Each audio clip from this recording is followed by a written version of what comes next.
Man, I just finished this week Elon Oh Musk's God. biography by Walter Isaacson. What? No, yeah, I'm excited. What Oh, nothing, he dude. It's just thick. It was 615 pages. Like, it was a lot of biography.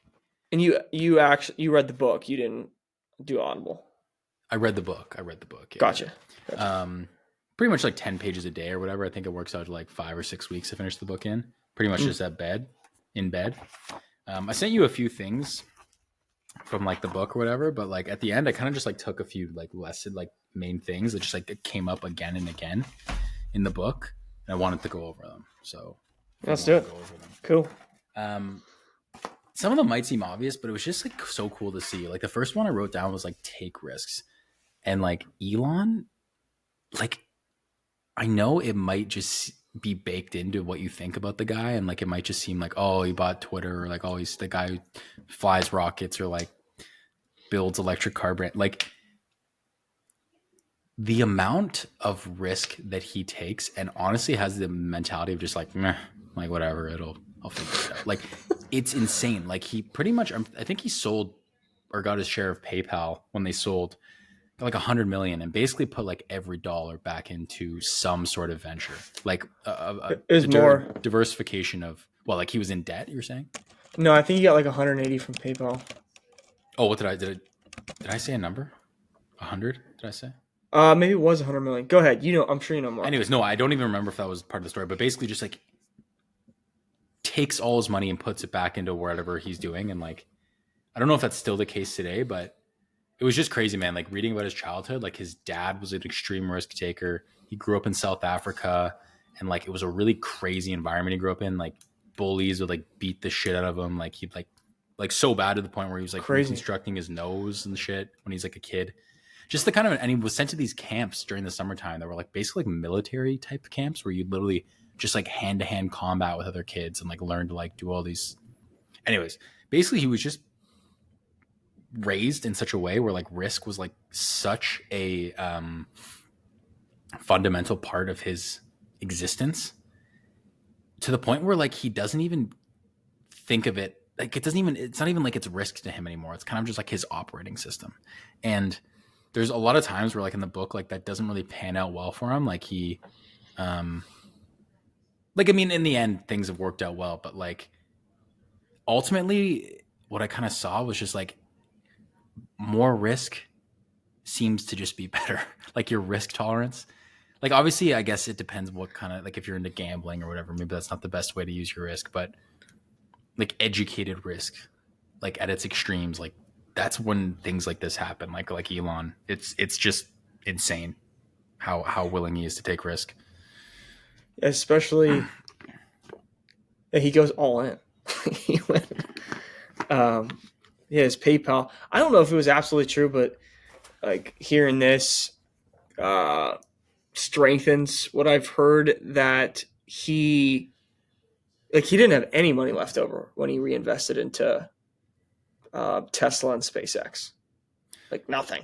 They're like he had to like ask to sleep like at somebody's apartment, like no money kind of thing. And again, I don't know if that's absolutely true, but I could see that being the case. Like he truly goes all in when he's committed to something. And then I heard on Lex, uh, I should like write down how he said it, but Lex asked him something. Is this Friedman, the newest episode? Sorry. no, Oh, okay. yeah, and I think this one was the fourth that he's gone on, so I'm not sure which one it was from. But he said something like, "Are you optimist or like pessimism versus optimism or something?" And he's like, "Neither." It was something like, "You just do it like or do it or I'm gonna die like kind of thing. Like I'm just all in." Yeah, it isn't about like is it good or is it bad. It's just like it is kind of thing. Yeah, I love yeah. that. I heard something from uh, Patrick Bet David. I think he's going on a book tour effectively. Did you Like, listen to his Modern Wisdom episode by chance? yeah, a little bit of it. Yeah. So he's gone on that, and he's been going to other podcasts I've seen him on, and he's got the book. And I've heard him bring up Elon's autobiography like a couple times, and the 2 points that I've heard him say, one is that the way Elon talks about camaraderie, like too much of it is actually a bad thing.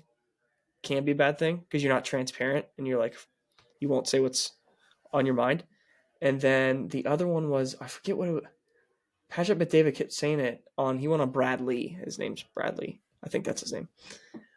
A maniacal sense of urgency. I think that's the way he. Do you remember that? 100%. Yeah. Okay. Yeah. What was the first one you said again? Oh, right, Camaraderie. Yeah, he talks about that a lot. Like two things I find interesting, but what he wants in his employee dynamics, two things that jump out to me. One is, yes, he doesn't want you to be friends. He doesn't think it's good to be friends with, like, your managers to be friends with you. He thinks it, once again, just like debilitates the ability to like give honest feedback and like actually get to the root of the problem. It's like too coddling.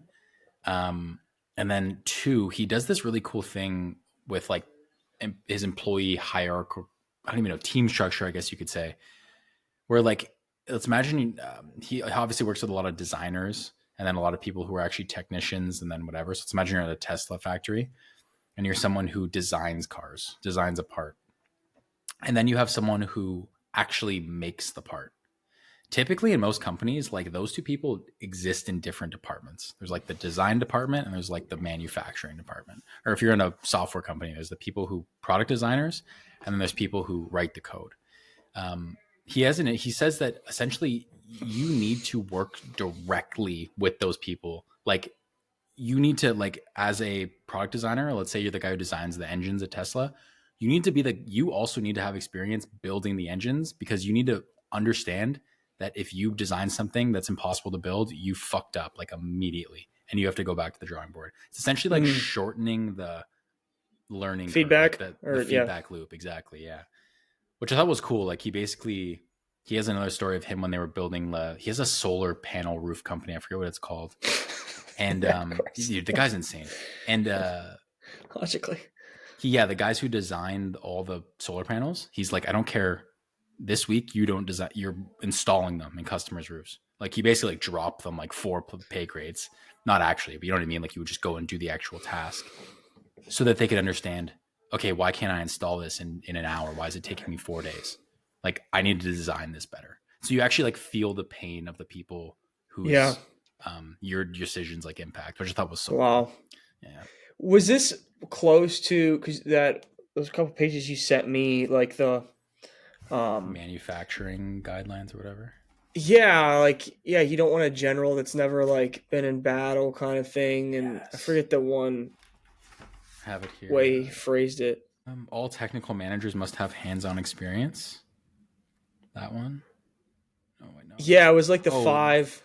Otherwise, they're a cavalry leader who can't ride a horse or a general who can't use a sword. Yep. Yeah. Yeah. And it's true. Like I've had companies before where bosses are just like so out of touch with like my day-to-day. And I'm like, you don't even understand.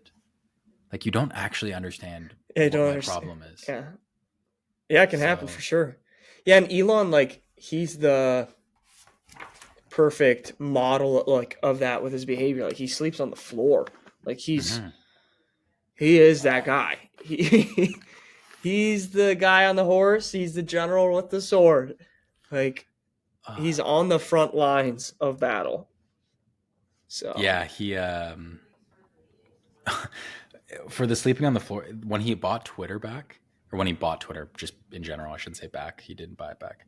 When he bought Twitter, he had like basically slept on the floor of like every other company he had ever kind of brought up, like PayPal, SpaceX, Tesla.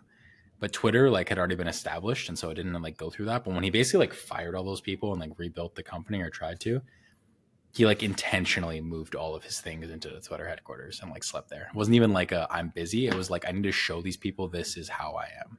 So this is it. Here. This is the new standard. Yeah. That's wild. Okay, I have a few more. I don't know if you're interested in going through all of them. Yeah, dude, for sure. 5 or 6. The second one I thought that was so interesting, and I loved hearing this in the book. I wrote down question assumptions. This guy always questions assumptions. He'll be on the manufacturing line of Tesla. I'll use Tesla as an example. where he'll be looking and he'll literally like he's in the front lines. He will be on the factory floor watching a guy assemble door handles for an hour. He'll just stand there and watch them. And the people are like, they say at first it's kind of like eerie having Elon around, and then eventually it's just like a fly in the wall. Like he's just like a kid. Like, and Elon will just look and he'll be like, why is there 2 screws? Or sorry, why is there like 4 screws? He goes, oh, like if okay, we'll use the door handles are a bad example. Whatever. We'll say like the engine shaft or whatever. Why is there 4 screws holding that in place? Oh, because the design department said. And he's like, okay, well, who specifically at the design department said that? He goes, oh, I don't know. He's like, okay, well, go and find out who specifically at the design department said that there should be 4 screws. So then they go and find the guy. It's like, oh, here's Max. Max, why is there 4 screws? Oh, well, it needs to be 4 in case of a crash. And Elon's like, no, I actually just worked out the force in my head, and all the force would go to this 1 screw. So you actually only need 2 screws there. And Max is like, well, it's a legal requirement. And Elon's like, anytime I hear legal requirement or it's a complacency issue or like this team told me or whatever, he's like, it's bullshit. He's like, I want to know the exact person who made this rule, whatever. So he basically just like goes back on all these things that are like, oh, it has to be done this way. Or like the team, like the safety team said that. He's like, what does that even mean? The safety team said that. So he'll just like drill back until it's like, because he wants to shave milliseconds off of like how quick it is to produce this, right? Or how few parts you can use. And even if something was like, oh, how much this is when SpaceX was coming up, they were comparing like how much a rocket would cost to compared to like NASA, for example. And he's like, we're using basically the same parts that they would use in a car engine, except they're costing 1,000x what they normally would. He's like, why is this carburetor for this space engine $1 million and I can get the same part at a car like at Ford for $10? And so he basically questioned all of the, like NASA would basically give them the prices and he would question all of them. And he essentially was able to like reduce the cost of rockets by like 100 times or something. Like he could do a rocket for a fraction of the price for what NASA could, just simply because he'd be like, all right, well, we'll just duct tape it, or like, we'll just, whatever, it's fine. Like, who cares? And he'll just like cut the costs like crazy. And sometimes it doesn't work, but then it does sometimes. And it like, just, it's so insane, dude. So the root story there, or the main principles, he questions everything.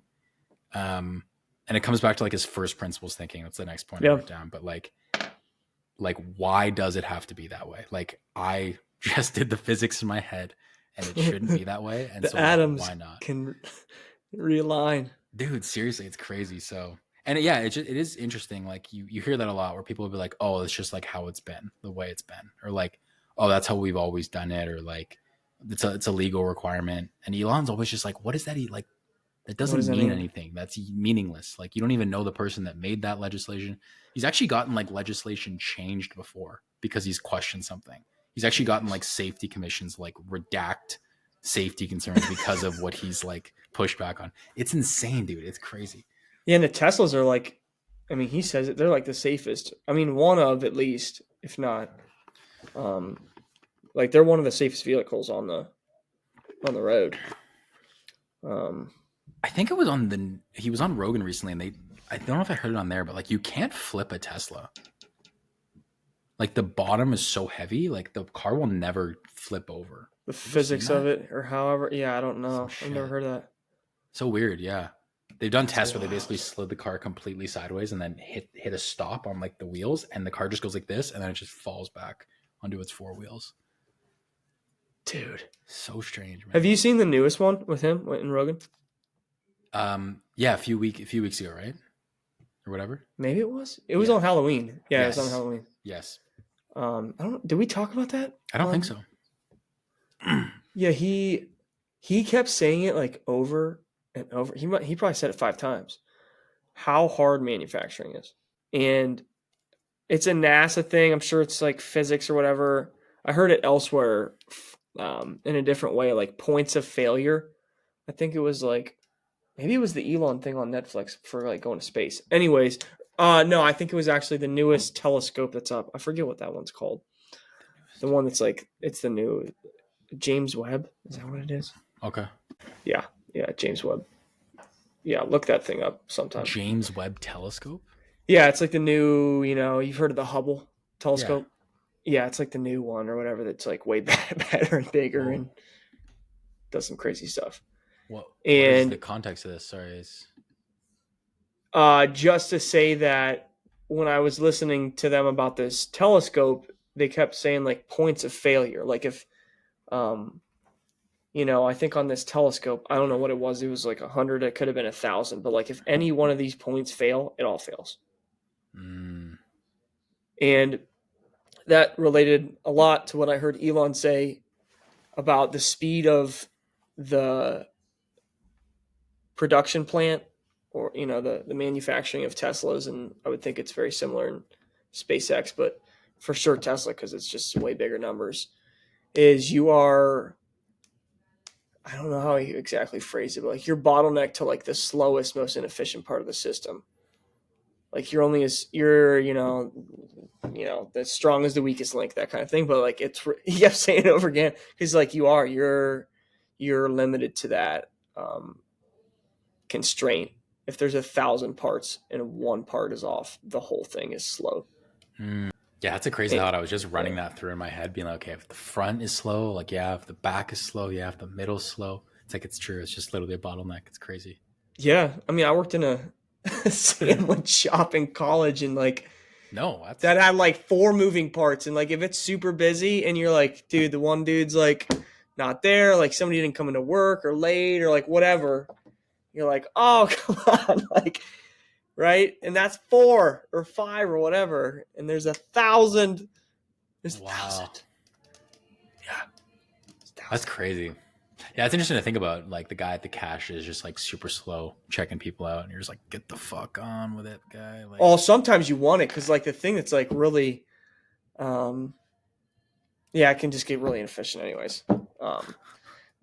But anyways, it was really interesting to hear him talk about that. And then he was saying like he wishes someone, either like a documentary or like a movie on like manufacturing. Because then he would just bring it up again. He's like, I'm sorry to like keep saying it, but he's like, I can't stress how hard manufacturing is. Like it's so hard. It's so hard. Yeah. Did they talk about that in the book? Like yes, and I basically had finished the book for the most part by the time I heard that episode, and I was really excited for him to drill in on the manufacturing part. Like Walter Isaacson didn't really, I guess, completely drill into it, but you did see times in the book where it was just a mess. Like there was a point in time where he promised investors that he was going to make like 1,000 Teslas, 5,000 Teslas a week or something. Like he had to hit that number. And it was just like the grind of him. Like, sorry, did it happen? Oh yeah, he made it happen. But like, it was such a crazy story. Just like everything he pulled to get it to happen. But no, he never really drilled into like why specifically manufacturing is so hard. I'm sure I could probably like distill that, but I was really excited for him to dig into that in the podcast, and he never really did. I just wanted Joe to go, why? I literally was like, Joe, just say why. That's all I wanted Joe to say. It was the only time in history I've been like, Joe, you did not ask the one question I think everyone wanted you to ask. Yeah. He really, because you listened to it. The only part he really talked about was that 1,000 part thing.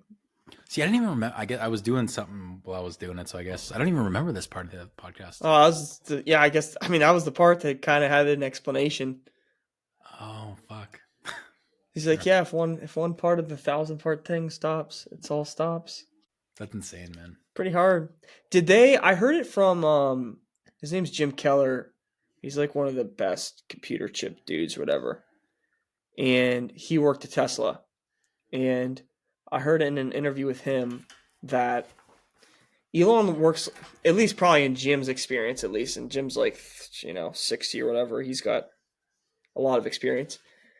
And most people are like, I don't know what the way other people would be, but Elon is solution oriented. And what he meant by that was like a lot of people, like when you walk into a meeting, I think a lot of other CEOs will be like, what's the problem? How did we like come to the conclusion that this was a problem? What are we going to do about it? Elon doesn't care about that. This is from Jim, like what I remember Jim saying it. It's like he wants the solution on like page 1. And if he doesn't like your solution, he doesn't give a damn about your problem. It was like really interesting to hear about the way he thinks through problems and solutions. Like you mentioned, the first principles, and then at least from Jim, like he wants the solution on like page 1. And if the solution's not like awesome, he's like, he doesn't care about the problem. Yeah. Unless you have like a solution that's incredible to begin with, and then he's like, okay, like what was the initial problem that you guys had, and then he'll go into it. That's so interesting. Yeah, I guess I feel like I wonder why that is. I guess I don't know. Endlessly list off problems. Maybe you could just continue to list off problems. I don't know if it was in the same podcast. And mind you, this guy's like, I'm almost positive he's Jordan Peterson's brother-in-law. Like it's the smallest world thing. Like ever. Like you're Let's like, see if he's what? in the appendix here. What's his name? Jim Keller. He's incredible. He's gone on Lex Fridman. He's like a super genius. Like pretty much. Oh my gosh, the craziest appendix of all time. I'm in M, sorry. A, B, C, D, E, F, G, H, I, J. I have to do this every time. Yeah. The alphabet, yeah. Dude, seriously. I know, I can't, yeah, it's weird how Jim your brain does that. Huh. Guess he's not. I swear that name sounds so familiar, but I don't think he's in the book. Yeah. But Jim said last that name. There we go. Let's see. Yeah. Keller. Is it Keller? Yeah. Keller. Yep. Wow. Big letdown again. Anyways, no. Anyway, sorry. Yeah, his spouse is Bonnie Peterson, which is I'm pretty sure Jordan Peterson's sister. Jordan's sister. Anyways, I forget which. Oh yeah, right. But just those like two figures, like Jim's like one of the. I don't exactly know what it even says he is. A microprocessor engineer, best known for his work at NVIDIA AMD, which is like an early technology computer company, I think, and then Apple. But he also worked at Tesla, I'm pretty sure. Anyways, he talked about how engineers like fall in love with the problem and like can just perpetually like love the problem, want to figure out the problem, and like I don't know how it works with engineers and teams. I don't know if like there's like a team that's like focused on the problem and then a team that's focused on the solution to the problem, but even if you are in charge of finding a solution, I think from what I remember, a lot of engineers will fall in love with the problem and they won't get on to the solution. They'll be like, I got to get to the bottom of it. It's like there probably isn't. Like you can always go deeper. Yeah. Or think you're getting closer, but you're not. Yeah. I guess that falls back to like Elon loves to fail quickly. So I guess he's just like looking for a solution. Let's try it. So then, is that his? Did they talk about like any sort of process that like he thinks through as far as I don't know, goal setting or like the way they make decisions? Like you said, fail fast. Decisions, yeah. I don't know. I think he's really impulsive. Like one of his bad traits is that the fact that he kind of just goes with shit. Like he get kind of like in terms of decision making, like a lot of the time it seems like it's guided. He has like a big one, like the points I wrote down is like he has a singular guiding principle. So like in the case of Tesla or SpaceX, it's like let's get to Mars in my lifetime, right? But like everything under that is pretty much just like an impulsive decision to try and like get to trying to get to that faster. So like it's not necessarily, from what I remember at least, like he definitely didn't have a framework for decisions, but it just seemed like a lot of the time he didn't really think about what he was doing. He kind of just did. Is that something that you like you reason through? You think that like just reasoning from reading the book, or did Walter like explicitly say that like he makes decisions that aren't the best sometimes, or like did he like how? What no, was yeah, he did. That is something he says that explicitly, but also like you can just tell time and story after again. Like he just does like you just see like, even as something as simple as like a tweet. which, to be honest with you, his tweets have a lot of impact. You're like crazy how much impact they have. But yeah, like he does stuff. He's autistic, so he has very little empathy for people, and a lot of the time the way he makes decisions is so impulsive and quick and rash, and like without like a lot of time it seems like without thought, or just like as a for shits and giggles. I don't even know. He just kind of does stuff, and then like even buying Twitter, he talks about it. He's like, I don't know why I bought Twitter.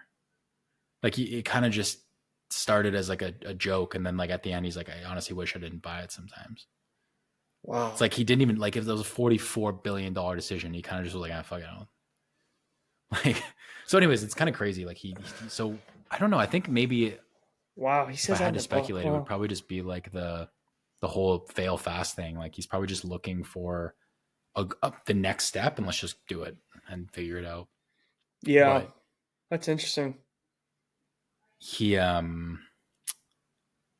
where was I going to stem off of that? Oh, but in terms of like, I guess how he gets things to move so well, like, because obviously if he makes, brash decisions and maybe they're not the best sometimes, like, yes, that's probably true, but he also obviously makes a lot of right decisions and gets things to move well and in the proper direction and chooses properly. And the next thing I have written down here, also, sorry, quickly, I'll go back on the singular guiding principle thing. It is crazy. Like he kind of has like 3 missions. It's like he wants to save humanity with Twitter, funny enough, or X. He wants to like, he views like free speech and everything as like very important to like saving humanity. With Tesla and is kind of associated companies from that, he's just trying to, I think, solve renewable energy, or I forget what the tagline there was. I thought it was like accelerate the advent of like electrical vehicles. I thought that was what it was. That's definitely it for Tesla, 100%. But he talks about like solar panels and solar energy and all these things. So he kind of is like expanded the definition out to a few companies. But for Tesla, so like that's renewable 100%. energy. Yeah. Yes, exactly. Like, and then for SpaceX, it's let's get to Mars in my lifetime. Like make Mars inhabitable. Save humans. Dude, save humans. That's pretty much it. Audacious goals, man. It's crazy. But the cool thing from that is really just like he has a very large and like one guiding principle, like for each of the companies, of course. But yeah, I think it's so easy to be dragged in by like so many of these different things and like all these buzzwords, but it's like he's just like, nope, like this is it. Like, is this getting us closer to this? Like, is this getting us closer to Mars? Like, no, okay. Such a clear thing. Mm-hmm. Have you ever seen the video where I don't know who is filming it, and they ask, and the guy like filming is like, "Hey, did you ever think about it, like doing it like this?" Have you seen that? And then I think they Explain like it, cut. I don't know. I forget exactly how it went down because there's like I think there's 2 separate videos, and in this first one, he's like, "Did you ever think about doing the rocket like this way or that way?" Because Elon's talking about it. He's like, "No, I don't think. Oh, that's actually a good idea or whatever." And then they like cut, and it's the next video, and Elon's like, "Yeah, we ended up actually doing that, whatever the idea was," which is wild. Yeah, yeah, I love that video. Close to Mars. Yeah. I guess, yeah, he was open to good ideas. I remember for the longest time I thought it was just like some random dude off the street, but apparently the guy's like a rocket scientist. Okay, that makes sense. But still, like he didn't work at Tesla, and Elon doesn't really like know this guy, so he had no real reason to take the advice. But I love the fact that he like it's just very humble, I guess, of him for like taking the advice and actually use it. And the context, the way it was filmed, it looks. I mean, he was filming it, but it like when you're watching it, I think he was asking him questions, and it was like, oh, it sounds like somebody's interviewing him, not a rocket scientist that's interviewing. But I was gonna say one more thing. Oh, about decision making. I think we've talked about it, but I asked that because, at least like the 2 guys that I think of, like Ray Dalio and Jeff Bezos, I love specifically like Jeff's way he thinks about making decisions. I think it's 2016 Amazon shareholder letter. It's so good. The way he writes is so like it's very simple, but Jeff. maybe I always yeah. I always count Jeff out when it comes to like guys who are like knowledgeable about shit. I don't know why. He I is think it's because I never I probably just consumed it like any of his shareholder letters for like to begin with. And there's not a lot of like he hasn't had that many. What interviews has he had? no good point.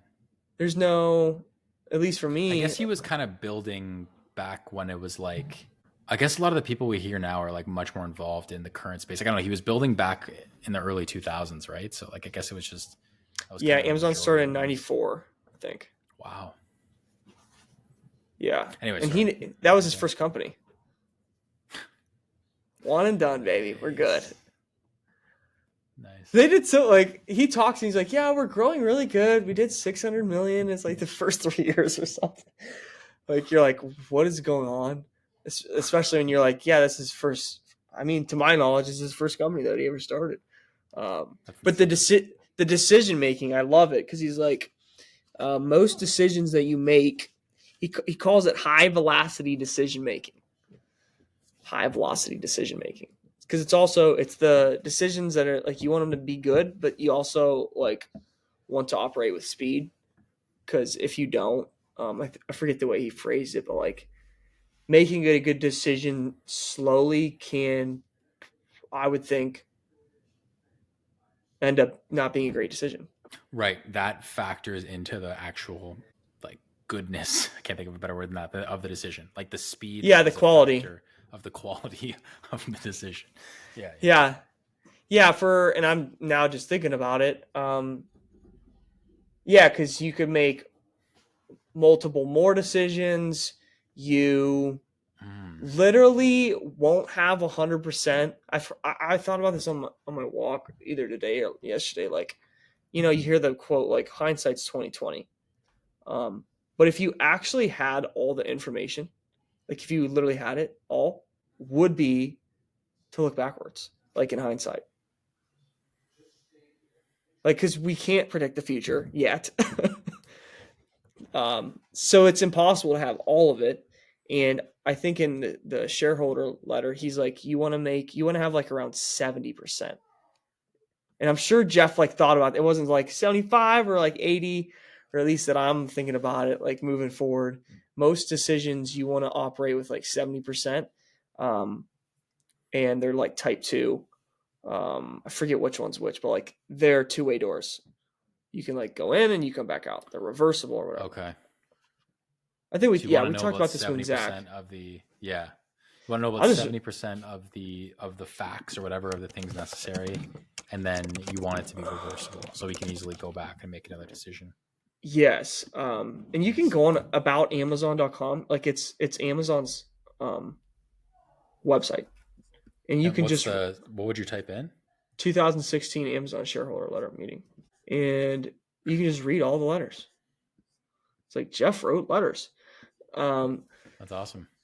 Yeah, it's just this part right here. You go, second, most decisions should probably be made with somewhere around 70% of the information you wish you had. If you wait for 90%, in most cases, you're probably being slow. Plus, either way, you need to be good at quickly recognizing and correcting bad decisions. If you're good at course correcting, being wrong may be less costly than you think, whereas being slow is going to be expensive for sure. Um, and then this is also a great point. I forgot. He calls third. He goes, use the phrase disagree and commit. This phrase will save a lot of time. If you have conviction on a particular direction, even though there's no consensus, it's helpful to say, look, I know we disagree on this, but will you gamble with me on it? Disagree and commit. By the time you're at this point, no one can know the answer for sure, and you'll probably get a quick yes. Just his I little like that. phrase, like, yeah, those little like Disagree frames and of commit. thinking. Yeah, that's disagree and commit. See, of course, though, you would want the person to be disagreeing with you, right? It would be much harder for you to be Yeah. disagreeing with someone and still commit. Obviously, if you're Yeah. Jeff, you're the boss. So Yeah, and it would depend on the thing. Like he also, I don't know if it was in this shareholder letter or if it was in, I forget what the book is called. I think it's by Walter Isaacson. About Jeff? Yeah. No. I don't Yep. think he has It is. Yep. He has a Jeff Bezos. Yep. Invent and Wander. Walter Isaacson. It's really good. It's got almost like 3,000 reviews. Yeah. I didn't know he had a biography. It's like all the shareholder letter meetings, and then he kind of like talks about them. I still don't know exactly how it's structured, because you're reading it in a lot of the chapters are the shareholder letters. Yeah. Cool. Yeah, I gotta check that out. It's really good. What was it? Yeah, I think I shared this book with you a while ago, or I was telling you about it, but like I think I've read a few pages, but I found this book at a thrift shop, University of Berkshire Hathaway, and it's just all of the shareholder meetings from what years? From 86 to 2017. Jeez. I heard. Just I told my brief little summaries of each. That's sweet. Point. Yeah. I heard recently, I don't know if it's absolutely true, but they went 5 years where they didn't invest any money. What did they do? I think they're like, we didn't see anything we wanted to buy. Oh, that's amazing. Like that, right? Most, I mean, 99% of people be like, what do we do? Like, we got to buy something, invest, or like whatever. Like, that's how patient they are. Yeah. They truly stick to their word of like, because I guess Warren and Charlie both were like huge proponents of just totally understanding what you're buying. Yeah, I really think it was, I'm not totally sure, but Charlie was like the big reason why they have the philosophy they do as far as like buying, I forget the way they phrase it, but like buying very good companies at a fair price. Yeah. There's a quote. Yeah. Because I think Warren's mentor, I think it was Paul Graham. What the hell was his name? Mm-hmm. He was all not about... Paul Graham. No, not Paul Graham. The guy who invented the Intelligent Investor? Yeah. I think that is not Paul Graham. What's his name? Paul Graham's the guy who invented Y Combinator. Benjamin Graham. There you go. Yeah, I think his philosophy was different, where I think they called them like cigar buds or something, like buying companies really cheaply, and then cigar, like Warren Buffett. What's the analogy there? Like cigar buds, like that are like on the ground that you can find them. Cigar butt, yeah, from cigar butt investing to buying wonderful businesses. You'll be able to, cigar butt investing is a value investment strategy popularized by Warren Buffett early in his career. And then, this article, cigar butt investing, Buffett's strategy until Munger came. Until Munger. There's a whole podcast on it. Unreal. Anyways, until he came into working with Warren. But they are very patient. As Munger says, I think the quote's like, they don't make money on the buy and they don't make money on the sell. They make money in the wait. And they've waited a little. Charlie's going to turn 100. He's going to turn 100? Yeah, dude. He turns 100 in January. Yeah, he turns 100 in January. Dude, that's... What? That's pimp. What were you gonna say? That you said it made me think of the Hermosi thing about the patience is what you do while you wait, or whatever. Patience is what's the quote? Yeah, patience is what you do in the meantime, or something. What you do in the meantime, I love that. Something like that. But his heroes are Hermosi his looking in the mirror. Hey, dude, what's up? His heroes are Buffett and Munger. Oh, I had heard a great story. Sorry, this just reminded me of this. Cody Sanchez on Modern Wisdom. Did you listen to that by chance? A little bit. Okay, so maybe you got to this point, maybe you didn't. But Cody was talking about how one of her heroes is Warren Buffett. Like fucking everyone. Cody's never met him, but Cody has a billionaire friend who met Warren. And he was telling Cody, oh man, I'm so excited. Like I love Warren. I have a million questions for Warren. Like I cannot wait to just pick his brain. Soon as they meet for dinner, Warren just asking this guy, so wait, tell me about blah, blah. The whole night. Warren's talking this guy's ear up, getting all his questions, and this guy's like leaves the dinner and he's like all chipper, and he gets home. He goes, holy fuck, I didn't get a single question out. And the guy basically told Cody, and Cody told Chris, she's like, you know what, I have it written down, but let me pull it up so I don't butcher it. But let's see, Cody Sanchez. Sorry.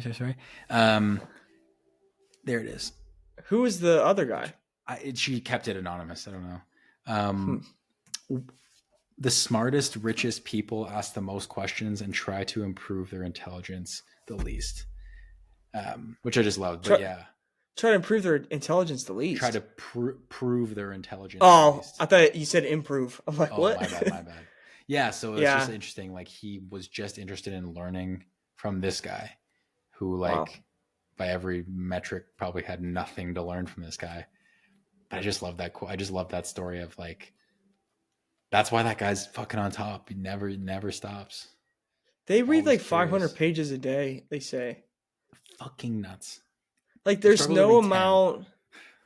There's like, there's no, because knowledge just compounds upon itself. So they've read, I mean, that's a book. That's almost 2 books a day. For sure.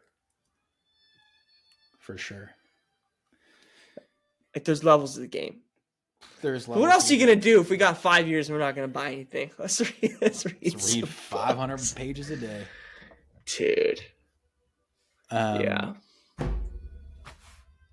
That's a. Go ahead. Sorry, no, go for it. I was gonna say I have 2 more things about Elon. I just want to get off. I think they're cool. Yeah, let's hear it. What the heck is going on, bro? I get all these Riverside's throwing a party for you. Okay. The first one is, and I think this is similar to Steve Jobs. Walter Isaacson talked about, I think, his reality distortion field, where he would just like create this field where like he would just make things seem possible that were otherwise impossible. And Elon does the same thing with deadlines and expectations. He does this thing where like someone will be like, how long is that going to take us? Like he'd ask a guy. I was like, oh man, we could probably get that done by November. He's like, okay, great. You have a week. What do you mean? I just said November. That's 6 months away. He goes, great. So we'll get this done by Sunday and just let me know what you got.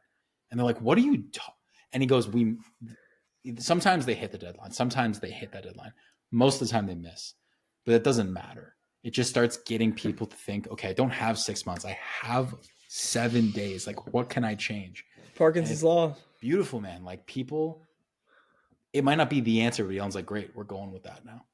And wow. Yeah, it's unbelievable. Like I couldn't even count on 2 hands. Like dozens of times throughout this book, there was instances where someone was like, this is when it can be done. And Elon's like, great, divide that by 10. This is now when it's getting done. Like unbelievable. And sense of urgency. Wow. Push back all the time. And he goes, I don't really care. I own this company, so figure it out. Like, I'll see you back here. And someone figures something out. It's unbelievable. So cool, dude. Wow.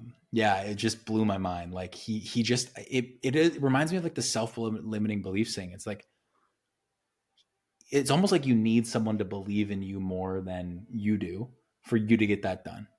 Like he almost, not that that's what it was. It wasn't like he was a big support system. He's a super mean dude. Like he can be really mean and harsh, and not even in like a positive way. Like he really is. Well, I don't know if temperamental. Oh, really? I was going to say, I don't know if he's being intentional. He once again, he has autism. So he has very little to no empathy for people. So he will ream people out like over the dumbest shit because he's stressed. And then they'll come back to him like the next day and be like, so what do you think about the updates? He's like, on what? He doesn't even remember like what he reamed out people about. Anyways, not that that's the point, but it's almost like the people that are working for him need him to believe, or he almost believes in them more than they do about the fact that they can get that done quicker than they think. And then they do. And it's almost like you just Wow. need that unlock of like, okay, if Elon says we can do it, like, because it's not even like do it, I don't care. He's like, I know we could do it. Like this can be done in 7 days. Like figure it out. It's like it's probably almost like a sense of like, okay, like Elon says this can get done, so I guess this can get done. Like, and then they That's figure it the wild. fuck out, dude. I heard it was on Founders podcast. It was either I'm almost positive it was either Steve Jobs or Jeff Bezos, and I want to say it was Steve because I think what it was Steve heard about this kind of way of thinking or whatever in India. I think like when he went over there. You know he went over there? Like I still don't know what he did over there. He would like look straight at people and be like, "You can do it." Like there was like one sentence or something that he would say and just stare at them. Like same kind of similar thing. This like huge problem, or it seems like it in your head, and he would just look at him and be like, "You can do it." And like, yeah, right. And it's just empowering. And yeah, if somebody of that caliber, of that uh, intelligence says that to you, yeah, it can Yeah. like be that unlock. And I was gonna say it's I think we've talked about it, but like Parkinson's law, you've heard that? Yeah, I mean that is it. Like that's the amount of what is it? Like the perceived amount of work will directly correlate to the amount of time that you give it. So if you're given like 8 weeks to write a paper, you're going to think it takes like the amount of work in your head. You're like, oh, it's like 8 weeks worth of like work. But if you're given like a week, because that's what like so many people end up doing. That's how I did it in college. You're like, okay, so we got 48 hours right now. Yeah. First principles. What are we doing? Right? You break No, everything seriously. down. Yeah. Parkinson's is so true. It's insane, man. And yeah, the Steve Jobs thing, I've heard the same thing. I think that's what Walter Isaacson coined it. I don't know if he coined it or if it's a thing, but that reality distortion field is what they would refer to it with Steve Jobs as. Just like this, he beamed this energy of just like literally you can do this thing. I know no one has done it and it seems impossible, but like we can do it. Yeah, Like, limitless. Unbelievable, man. I heard it So from crazy. It really hit me on Hermosi's one of his videos, and he used to, I think, bucket like entrepreneurs into skills, beliefs, and character traits. On his most recent Bilyeu thing, though, Tom Bilyeu, I really think he just thinks about it just as skills now. I've heard Andy Frisella kind of say that in a similar way. I think even Tom says it in a similar way. Like it's all skills, because even like character traits, right? You're like somebody's confident or loyal or determined. Like, what does that actually mean? And it's like those behaviors can probably just be trained in some way. But, anyways, on this video, he's like, you got entrepreneur times leverage. That's like more business for the leverage. But on the entrepreneur, you got skills and you got beliefs. And really, on beliefs, it's about removing disbelief. The way he said it was like, if you had no disbelief about what you could do, the only thing that would be limiting you is your skills. Mm. I really I've been thinking about that because I'm like, oh my God, like that's actually like, why aren't you doing whatever? And I think, at least for me, it's there's this like unconscious probably like disbelief. And if like you really remove that, it's really just the skills holding you back. And then also that would be like a belief too about like probably, your skills and like you can get better and all that. But a lot of it just comes back to belief. And like those guys at the top are like, physics, it's math. Mm. It's just atoms, dude. Just rearrange them. Yeah. That's crazy. I love that Hermosi thing. Was that Hermosi that said that or Tom? Sorry. What the removing the disbelief? Mhm. is from what he was on, like on the 99, get ahead of 99% of people. I That love video. I love that quote because it's like almost a little bit, it's like inspiring. It's like, okay, like I'm that close. Like I'm removing a disbelief away from reaching my absolute potential, you know? Kind of crazy Yeah. to think. Because even Maybe your the, skills, those could just be outsourced, right? Like Sean talked yeah. about that, Puri. Yeah. That's a really good point. He talks about this in the video too about unknown, like known limits versus like unknown limits. So known limits is like, I can't do this because of whatever reason, right? That would be like a disbelief of like, or a self-limiting belief, right?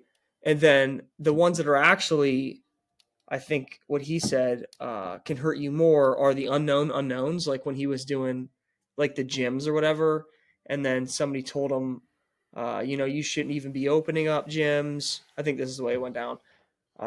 You should be teaching other gyms how to do what you do, which eventually like led him into the licensing model. Uh, Again, I think this is the way it went down. But he was like, I didn't even know that opportunity existed. Right? Right. It's like an unknown unknown.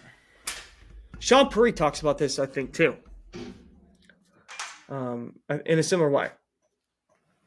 But yeah, what you don't know that you don't know, like unknown Yeah, unknowns. no. It's seriously like that's what like not freaks me out more than anything, but it's like you just, I don't even know. You don't even know. You don't even know Yeah, well, what, even if you, like it's crazy to think yeah, about that. yeah, you can think about that for a year. Oh, But if you have at least that thought, I think to me, at least it's like, okay, that just like opens up like the curiosity and like, I think Ray Dalio started principles out that way. He's like, most of my success isn't based off of what I know. It's like what I don't know. I forget the way he phrases it, but same thing. Like it's figuring out what you don't know. Heard Charlie Munger say the same thing in a different way. And then back to the disbelief thing. Have you ever heard? God, these two. One's I think like a metaphor, or I don't know if it's absolutely true. The other one is. Have you heard about like elephants and like tying a stick to the elephants? Have you heard about this? and what? Trying to what? How you can like tame an elephant. No. I don't know exactly how they do this, but you can. I think through behavioral, what would it be, conditioning, you can make a you can make an elephant think that it's tied to like a stick by like a piece of string equivalently, and you can condition the elephant where it thinks like it can't get away. Right. It's an I elephant. have heard something similar to that, where it's like literally like it would require half a pound of force, and this 800-pound elephant or whatever, 1,000-pound elephant Yeah, he thinks it thinks can't like move it. yeah, he thinks he can't move. Yeah, and then the other one, I think Tim Ferriss wrote about this. It's like the five monkeys. You ever heard about this? This Maybe. is wild. So you have, I think there's like five monkeys. Um, I don't know, like at a zoo or like an environment wherever, enclosed. And there was I think it was like a bananas on top of a ladder or something. They had to like go do something to get the reward. And one of the monkeys tried to go get the reward, and they were sprayed with water. Okay. So then that monkey like comes back down or whatever. Then I don't know if it was the same monkey or a different one. I think this is the way it went down. Another monkey tries to go up, and the rest of the monkeys pulled the monkey down. Like, hey, dude, don't go up there. Right? You get sprayed with This is water, where, yeah. yeah, this is where it gets really interesting. Then they swap out one of the monkeys, the original five monkeys, with a monkey that's never been there. Right? Keep doing this experiment. Right? A day goes by or whatever. Another monkey wants, get brave, goes up there, pull him down again. Now you get another, switch out another monkey that's been there with one that hasn't been there. They keep doing this until none of the original monkeys are there. And then this is the weird part. One of the monkeys will see the banana and they go up and they'll pull it down, but none of the monkeys have seen why. They're like, Oh, none of the wow. monkeys have seen the original scenario, like that very first time. Because I think the way it worked out was like only one monkey got sprayed. Every other time, the monkeys are like ripping the guy or the monkey that tried to go up there. And then finally, you have like 5 monkeys that have never seen water, and they're pulling each other down. And I think the principle that he went on to write about, I think it was Tim, was like, what environment are you in that it's like the self-limiting beliefs? Like, you don't even know, like, why are you operating this way? Do you know why? Yeah. Well, that's the thing about you don't know what you don't know is like, what things are you doing right now? What things do you believe right now? What things do you think right now that you don't even know are bad? It's not even like, oh, I shouldn't be doing this. Is that you don't know? It's like you don't Yeah. even fucking know. That's the Yeah. thing.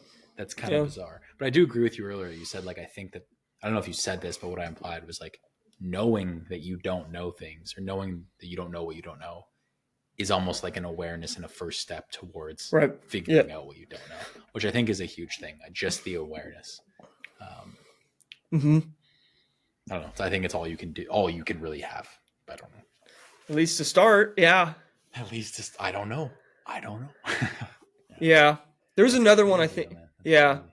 There's another one I think Tim wrote about. It was about a tiger. Same kind of thing where maybe the tiger was raised in captivity, and then they finally wanted to release it, and they like opened up the cage, and I think it was like out into the wild again, and the tiger just stayed there, like it was in the cage, and it was that kind of thing. Like there's nothing actually physically that's holding this thing back. It's literally all in its head. I think that one was more about like the environment that you're in, which is are you like becoming too accustomed to your environment? I think it was in Tools Titans. Yeah. There's a similar concept that's come to mind a few times, and I thought you were maybe going to mention it one of these times, but it's like the idea of learned helplessness. Have you heard about this? Go ahead and explain it. Yeah, I think so. I don't know the exact analogy. I think this one might tie in, but it's like, imagine you have a cat or whatever. There's like a really hot burner on a stove, and like it steps on that. It's like, fuck, like, that hurt.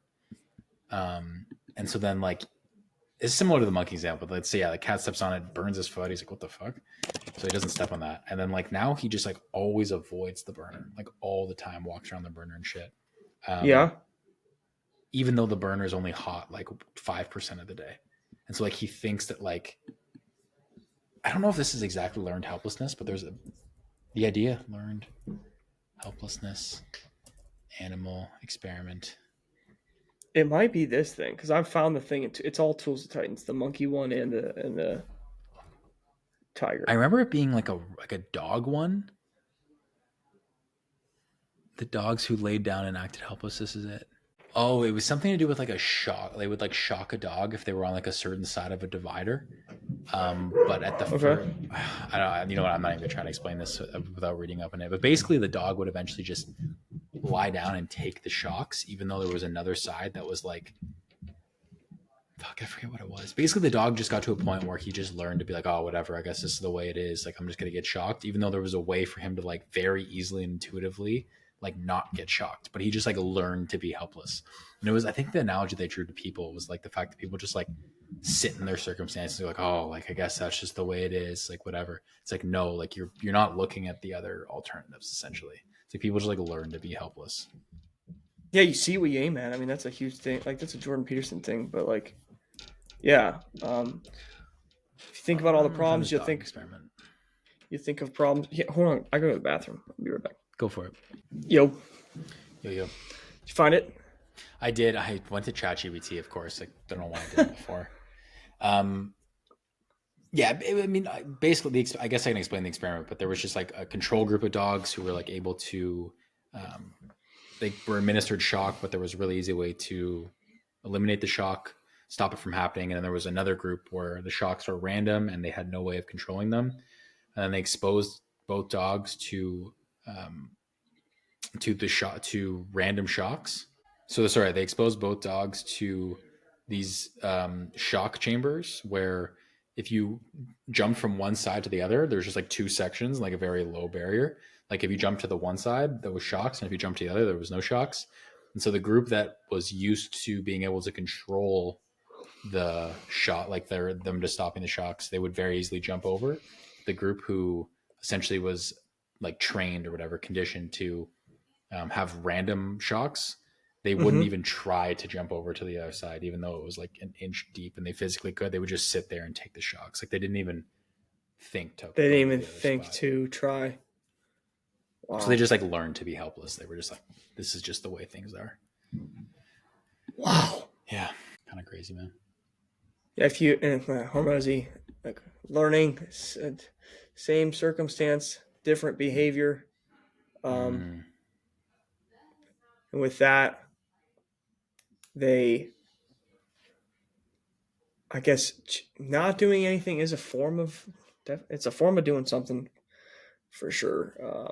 But like, yeah, I'm just thinking more of like when you say learned helplessness, because it like really is that. Yeah. I just think it is interesting because I think a lot of people play that card of like, oh, but like, I this happened. Like Hermosi talks about it a lot. It's like, yeah, shit's hard, but like someone else there has had it harder than you. Or I feel like it kind of relates to that in the sense that like a lot of people will just like use. I feel like the learned helplessness thing is almost like the excuses that people use of like, yeah, but Yeah, it's like, yeah, well, but yes, you're right, but like that also isn't, you know, yeah. Well, Billy talks about this, and this is like he. So he says the thing about excuses is they're real. That's the crappy thing. the They're real. not you. They're as far as like it's not like you're. It's not some like thing you're imagining. I'm not saying it's a good reason. Um, I don't know the way he frames it. It makes sense to me. It's like I can't, um, do whatever because of I was born from this town or whatever. The fact that you were born from whatever town, like that actually happened. Um, or even if it's like statistically, like hey, I don't know what. Again, the way he People less than framed it, 6 feet don't make the NBA or whatever. yeah, like whatever it is, it's like yeah, that's real.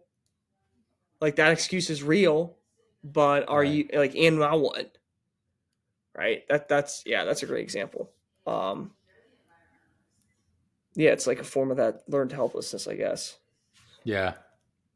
Yeah, I found Yeah. All these things are crazy, man. yeah, I found the thing about the tiger. This is a story about a tiger named Mohini that was in captivity in a zoo who was rescued from an animal sanctuary. Mohini had been confined to a 10 by 10 foot cage with a concrete floor for 5 or 10 years. They finally released her into this big pasture. With excitement and anticipation, they released Mohini into her new and expensive environment, but it was too late. The tiger immediately sought refuge in a corner of the compound where she lived for the remainder of her life. She paced and Tough. paced in that corner until an area 10 by 10 feet was worn bare of grass.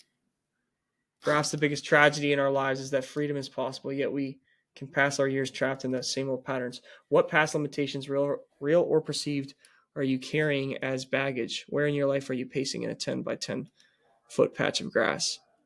Where are Yeah. you Yeah. Yeah. afraid of getting sprayed with water even though it's never happened? Often everything you want is a mere inch outside of your comfort zone. Test it. Yeah, I think that's like we talked about questioning assumptions from Elon. Like I think that's like a perfect example, right? It's like, no, don't go up there. It's like, why? Like, well, Why? even if it's like you're gonna get sprayed with water, it's like, really? It's not down. Yeah, it's weird. I heard this from Layla Hermosi. She's like, "This is great." She'll ask 3 questions. She'll go, "Is it true?" And the people will be like, "Well, I think like it was like, can you lose? I can't lose weight." Like someone will say that I can't lose weight. Is it true? Well, yeah, I think so. Like, is it absolutely true? Like, well, I don't. Maybe I haven't tried anything. Would you bet your life on it? That's the third question. Would you bet your life on it? Wait, sorry. What was the second question? Is it true? So, is it true? Is it Yeah. absolutely true? Which is just like, making you think Really? more. Yeah, like, and then she'll be like, "Would you bet your life on it?" And then they'll be like, "Well, no." And then she's like, "Okay, well, it's not fucking true." I love that. I love that. It's great. It's like It's I gave you two great. chances to back out of this one. I gave you two Yeah, chances. yeah. I saw a clip from her, and it was more, I guess, about Alex, but I really liked the clip. It was talking about her voice. Did you see this one? Mm-mm. First off, I don't know if you've been on a Layla Hermosi fucking comment section on YouTube. People are ruthless, bro. Holy I don't fuck. know. It's I feel so bad. She's a beast. I'm sure she takes it, but like, yeah, oh my god, people are savages. Anyways, and for anyone who doesn't understand what I'm saying, Layla has a deeper voice for a woman, and everyone just is like, "Oh, this guy is so smart." Like they'll just always make jokes about her essentially being a man, and anyways, it's terrible. insane. The quantity of them is crazy. Regardless, Layla had this clip where she was like, "Yeah, like everyone's commenting about like my voice in these comments. She's saying it's so deep." She's like, and I went to Alex and I was like, Yeah, I'm really bothered by these comments, Alex. And he goes, well, does part of you think it's true? Do you think your voice is weird? And she goes, well, yeah, it's definitely a bit deep. And he goes, well, then why do you blame them for thinking that? And I was like, whoa, some fucking wisdom from Alex right there. yeah, So true, you know? It's like, what do you think? It's like, well, I think that. It's like, well, yeah. Like it makes sense, at least partly, that they would think like that, in some I way. just loved it because it wasn't a sympathy card. Their relationship is very like, I like it a lot because it's not like, oh, it's not like coddly. Like I'm sure there's probably times where they know where to do that, but like that situation, oh, don't worry, sweetheart. Like your voice isn't bad. No, like it's like right to the root of the issue. Like, do you think it's weird? Yeah. Okay.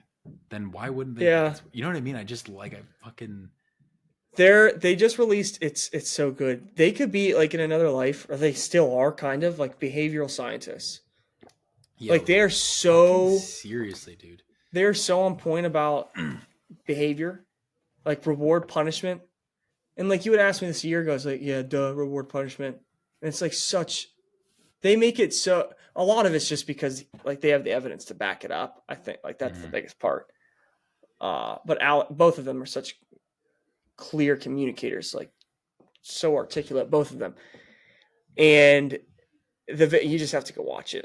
It's like on Mosey Media. It's like their new YouTube channel, about how they operate. Like, and they're even very clear in the video. They're like, yeah, we both, you know, like this is the way we interact with each other. I forget like the one example, like when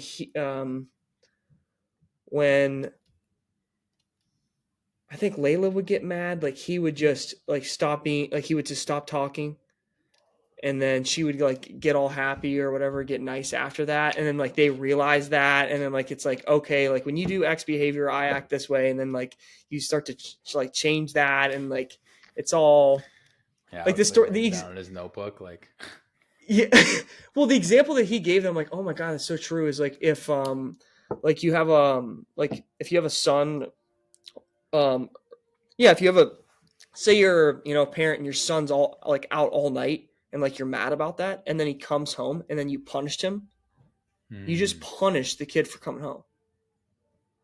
Like, and he relates a lot of times he'll relate it back to a dog, which I now know this. Like, it's wild, like training a dog. If you and I heard this from the trainer that's been doing this for like 20 years. If you have the dog sit, if that's the behavior that you want to do, you got to reward that behavior in, I think it's like less than 30 seconds. And practically speaking, let's go with that.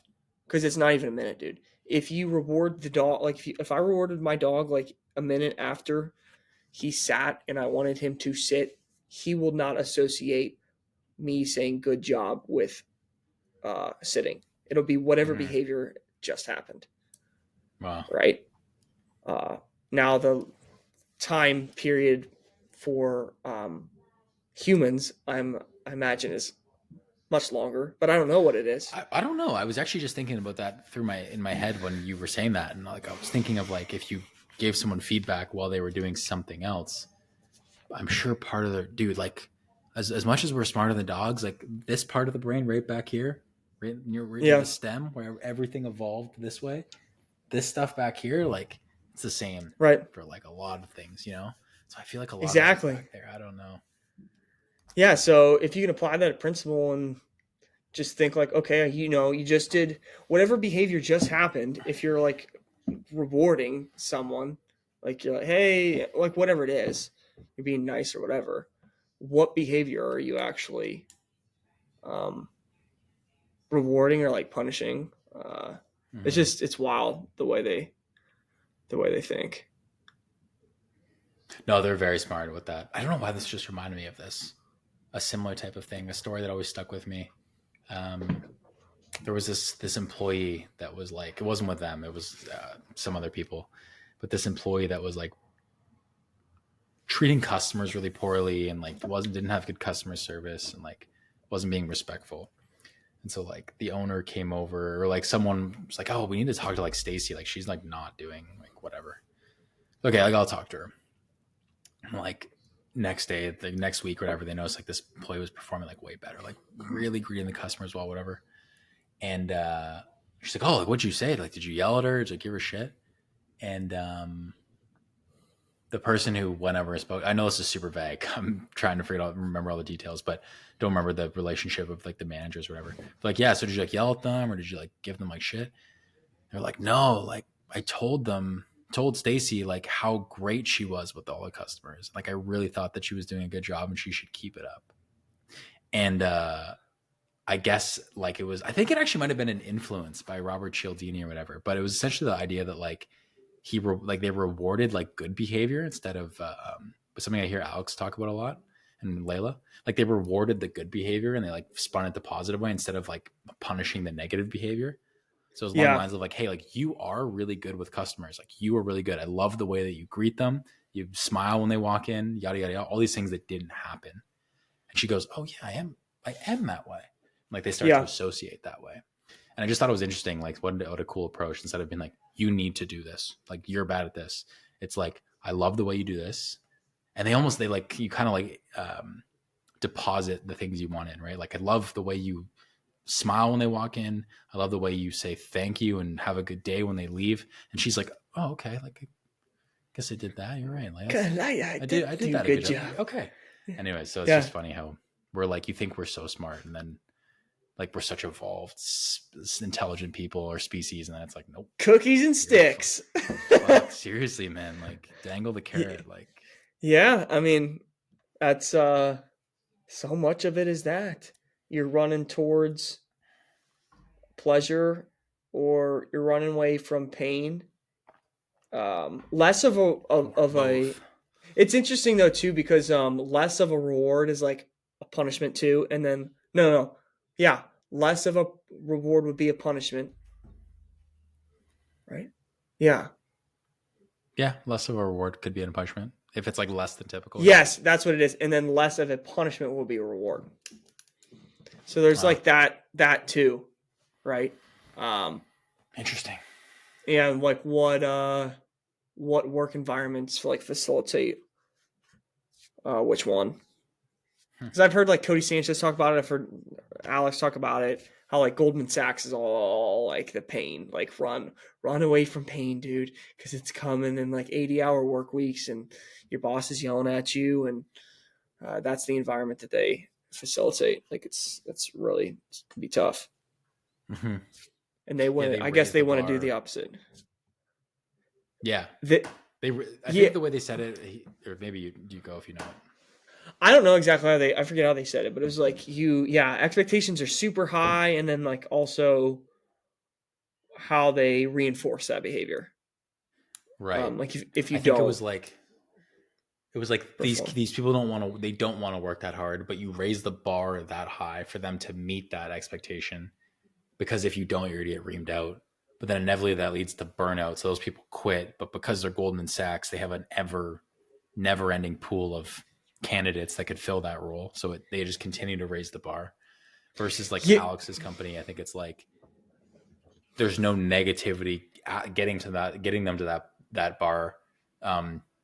They basically encourage them and want them to work, like want them to want to work there, so that they actually just go above and beyond, anyways. Unless I'm crazy. yeah. No, I think I'm trying. Yeah, I'm trying to think through exactly what you said. I worded But that so poorly. yeah, it's like if you hit milestone, I think at Goldman Sachs, it's like, dude, we got to hit these milestones, or like someone's gonna come yell at us. Like it's gonna be painful, like emotionally, like I'm gonna feel like shit. Like your boss is gonna yell at you. So it's much more out of like you want to avoid that versus I think like what Layla and Alex are trying to do long term. It's like you want to hit the bar because if you hit the bar, you will be positively and reinforced for that behavior. Right. Yep. There it is. From the people around you and the money and like, but also a big thing with them, they reward themselves, at least Alex, I think, from like doing the activity itself. And like, that's the actual reward, is the work. But those are like two fundamentally, like those are like big distinctions. Mm-hmm. Well, the thing is too, like they couldn't do that at Alex's companies, I'm sure. Once again, like I don't think they would have, like Goldman Sachs literally just, I mean, maybe they would, their company's big enough, but like, once again, I think the reason Goldman Sachs can do that is because they just have an unlimited pool of candidates. They can afford the burnout. Doesn't matter. They have such systematized training protocols or whatever, I'm sure. Versus like Hormozzi's company or acquisition.com or whatever, any of their companies. Not so much. Probably harder. Yeah. Not to the fullest degree. Not to the same degree, Yeah, to what degree? Okay, I want to run this out with one thing because I do got to go. But I had one last thing on the Elon thing that I thought was cool. They mentioned this. He mentions this a lot of the times throughout the book as well. Okay. And it's this idea of like, he calls it delete, delete, delete. I don't know if I told you about this. No. But Elon is a huge proponent of, you saw it at Twitter. He deleted. He fired, God, I think 80% of the staff when he got onto it. Some huge number. He does it at Tesla. He does it at SpaceX. What's the number? Did you find it? I was going to actually order the book. I think it's 70% of Twitter. Oh, okay. Sorry. Yeah. Get the book. It's great. So he has this whole concept called delete, delete, delete. And he says, when you come into something, you need to, like, if you're trying to clean it up, 80%, it, whatever. Sorry. 80%. Crazy. Over. If you are trying, so let's just say in the case of, so he's talking about code, right? Okay, like I need this to run as efficiently as possible. And so we're going to delete and get rid of so much stuff that if at the end of the whole deleting how much you've taken out, you are not adding back in 10% of what you deleted, you did not delete enough stuff. So like talks about like cutting back. So if you had like 100 pieces, like I'm trying to like simplify. Yeah, say you had 100 lines of code, which is nothing, but let's say you had 100 lines of code. Okay. You would want to, Elon would kind of be like the guy where he's like, okay, most people would be like, okay, how can we get this down to like 95 or like 90? Elon's like, okay, let's get this down to 40, 30. Let's get this 20. really low. He wants to see what's the least amount of things that this is operational on. And he goes, if you delete, let's say the case where you delete 20%, right? So you're at 80 now, 80 lines of code. And you go, okay, that's cool. We don't need to do anything more. He goes, if you're not adding back in 10% of what you deleted at the end, you didn't delete enough. So when he goes, okay, we're at 100 lines of code. Let's delete 70 lines. Let's get to 30. Okay, we're not functional. What's going on? Okay, we have to add back in how much? Okay, 7 lines of code to get this working again. Great. We now have 37 lines of code. He's basically saying like, you need to simplify the process so much to such extreme limit, like ends, that if at the end of your simplification, you're not like, shit, we need to add stuff back in that we deleted, you need to continue to delete stuff. Okay. Because people will just like overlook, oh, that's important. We need that. And he's like, no, we don't. Let's get rid of it and we'll add it back in if it's necessary at the end. Yeah, what's that Einstein quote? This makes me think of that exactly. Albert Einstein, everything should be made as simple as possible, but not simpler. Nice. That's that. Einstein, man. He's pretty good. I think. Wow, that's cool. Yeah, those were my main takeaways from the book. I'm sure there was others, but those are like the things that just like every other page, you're like, there it is. There it is again. There's also a bunch of like negative stuff about Elon, but I don't really want to write down lessons about that stuff. But yeah. Well, what's that Bruce Lee quote? Like, take what's useful, discard what's not. Nice. Guy was a philosopher, legit. I love that. Yeah. Take what's useful, discard what's not. It's so true. Like, why?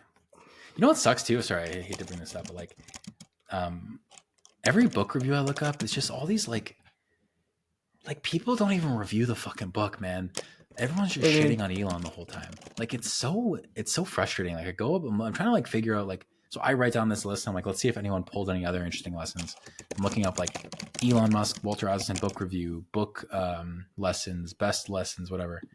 And everyone's just like, Elon Musk is like X and Y and Z. And I'm just like, man, like I know, but like, can we just talk about some of the positives from this book? Like for like half a second here. Like, where were these? Like on Amazon, you're saying? No. Like these are like journals or newspapers or blogs that are probably like in terms of political stance, like lean away from what Elon is, but they're just so focused on like making him look bad. They don't talk about like, yes, there's a lot of things in this book that don't shine a positive light on Elon. This is a pretty neutral stance on him, I think. But people just like choose to focus on the negativity, and I fucking hated it. And you were just looking these up beforehand to see after I read, to basically be after. like, I have my list of lessons. I'm curious if anyone else has other things. And a lot of the reviews I looked up were just like, not even reviews, just like summaries of the book. Just people like shitting on the guy. I'm just like, whatever. I guess you got some enemies when you're the richest guy in the world. Yeah, the dude. Yeah. But he's done some incredible things too. And yes. Yeah, again, like take what's useful, discard what's not, and we need him. Yeah. I am team. We need Elon. So, dude, read the book. I hope you order it. I hope you enjoy it. I will. It's unbelievable. I actually am excited for you to read it because I'm curious about what you're gonna think's cool, and then we can rehash on the things that I missed probably. Yeah, it's already got 5,000 reviews. Wow. What's the rating average on it? Is it good? 4.7, 5,685. I mean, that's a lot, especially just because it came out in September 12th this year. Like that's a lot for a book. It's number 4 on Amazon. Just overall. Yeah, Amazon charts. Yep. Wow. It's number 4 right now. Atomic Habits, your boy James Clear's at 5. Let me guess, Atomic Habits, the boy, the mole, and the fox or whatever. And what's 2? Wait, it ends with us. It ends with us. Ends with us. What is that? What are the 3 books ahead of it? The Woman in Me by Britney Spears. Okay, I didn't realize that was Matthew Perry's book.